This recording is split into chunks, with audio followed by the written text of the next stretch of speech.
आपण पाहिलं की अनेक शिवसैनिक तिकडे मदत करतायत, मदतीच्या गाड्या पोचतायत. जिथे संकट तिथे शिवसेना, जिथे आपत्ती तिथे शिवसेना. आणि मगाशी गुलाबरावनी सांगितलं की जिथे संकट, इर्षाळवाडीचं उदाहरण त्यांनी दिलं, जिथे संकट तिथे हा तुमचा एकनाथ शिंदे धावून गेल्याशिवाय राहणार नाही. हे आपलं धोरण आहे. आणि म्हणून आपण मदतीचं तोरण हेच शिवसेनेचं धोरण आहे. जेव्हा जेव्हा आपत्ती येते तेव्हा तेव्हा त्यांच्या मदतीला धावून जाण्याचं काम शिवसेना करते. हे आपली जबाबदारी आहे. खरं म्हणजे महापुरामुळे बळीराजा पूर्ण कोलमडून गेला आहे, परंतु आपण सर्व त्याच्या पाठीशी उभे आहोत. आपण त्याच्या मागे आहोत. सरकार त्याच्या मागे आहे.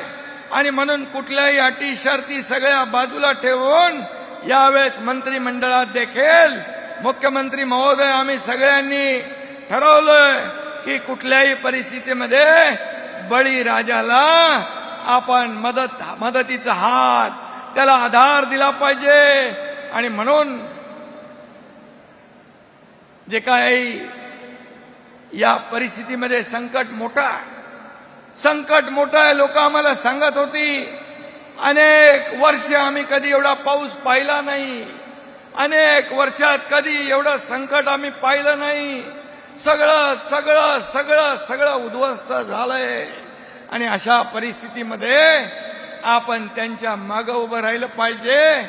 आणि म्हणून आपण हा निर्णय घेतला की या मेळाव्यामध्ये फक्त आपल्या आजूबाजूचे जे लोक आहेत जवळचे, आणि त्यांना आपण या मेळाव्यात बोलवलं.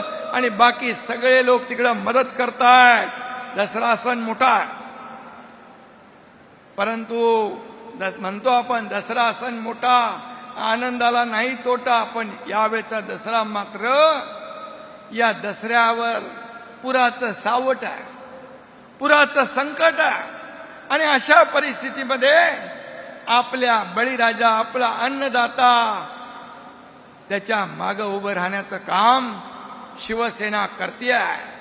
आणि अशा वेळेस आपण जो निर्णय घेतला, बाळासाहेब असते तर त्यांनी देखील आपल्या शिवसैनिकांची पाठ थोपटली असती. हा निर्णय घेतला आपण हा बळीराजाच्या हितासाठी, बळीराजाला वाचवण्यासाठी. आणि म्हणून या पुरामध्ये अगदी पाऊस वैऱ्यासारखा कोसळला. परिस्थिती